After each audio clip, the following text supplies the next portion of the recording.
नमस्कार दर्शकों समाजवादी पार्टी के राज्यसभा सांसद रामजीलाल सुमन राणा सांगा को लेकर जो उन्होंने विवादित बयान दिया था उसका बवाल अभी तक ठंडा नहीं हो पाया और अब उन्होंने एक बार फिर विवाद खड़ा कर दिया।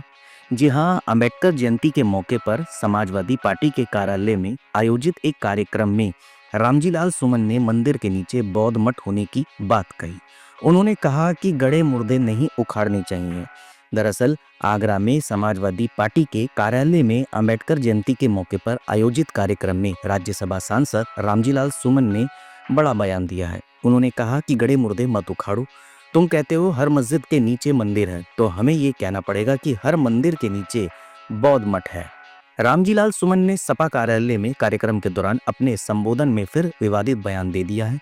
उन्होंने कहा, अगर कहेंगे कि मुसलमान में बाबर का डीएनए है तो तुम में किसका डीएनए है, जरा ये भी बता दो। इस दौरान रामजीलाल सुमन ने करनी सेना पर भी हमला बोला है। उन्होंने कहा कि हमने 3 सेनाएं सुनी थी, वायु सेना, थल सेना और नौ सेना। हमारे बीच अब ये नई सेना कौन सी पैदा हो गई है।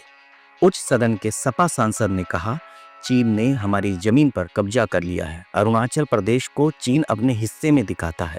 उन्होंने कहा, करनी सेना के रणबांकुरों को हिंदुस्तान की सरहद पर जाना चाहिए और चीन से हमें बचाना चाहिए। अगर तुम यानी कि करनी सेना को उन्होंने कहा ये नहीं करते हो तो तुमसे ज्यादा नकली इस दुनिया में कोई है ही नहीं। रामजीलाल सुमन ने कहा, क्षत्रियों का धर्म तो मदद करना है। भरतपुर के राजा सूरजमल ने अंग्रेजों के सिर काटे, किसी गरीब का सिर नहीं काटा। सुमन ने यह भी कहा कि इस लड़ाई में वह अकेले नहीं है, यह लड़ाई पीडीए की है। उन्होंने कहा कि ये लड़ाई उन लोगों से है जो हिंदुस्तान के मुसलमान को बाबर की औलाद कहते हैं।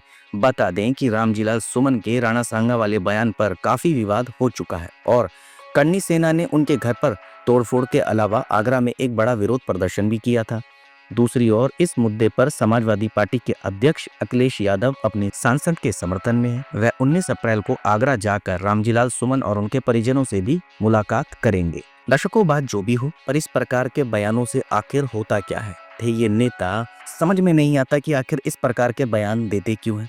अभी इनका पहले ही राणा सांगा पर दिया विवादित बयान थमा नहीं है, यहाँ इन्होंने दूसरा बयान दे दिया है। हमें तो बस ये लगता है कि शायद कई नेता ऐसे हैं या कहें कई बड़े लोग ऐसे हैं जो अपने आप को मीडिया में रखने के लिए इस तरह के विवादित बयान देते हैं, क्योंकि कई बार ये देखने को मिला है कि होता कुछ नहीं है सिवाय जनता के नुकसान के, सिवाय समय खराब के।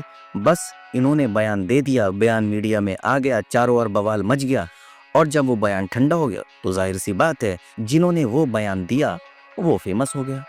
कहीं ये नेता या कोई भी बड़े अधिकारी जो बेवजह का बयान देते हैं, क्या सच में वो खुद को वायरल करने के लिए तो ऐसा नहीं करते।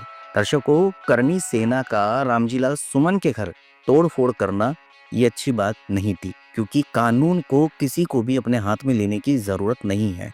कानून अपना काम स्वयं जानता है। भले उन्होंने जो भी कहा था वो पुलिस का सहारा ले सकते थे, लेकिन उनके घर में तोड़फोड़ नहीं करते। अब फिर से एक नया विवाद रामजीलाल सुमन ने खड़ा कर दिया। देखते हैं कि आगे अब प्रशासन, कानून या सरकार क्या तय करेगी।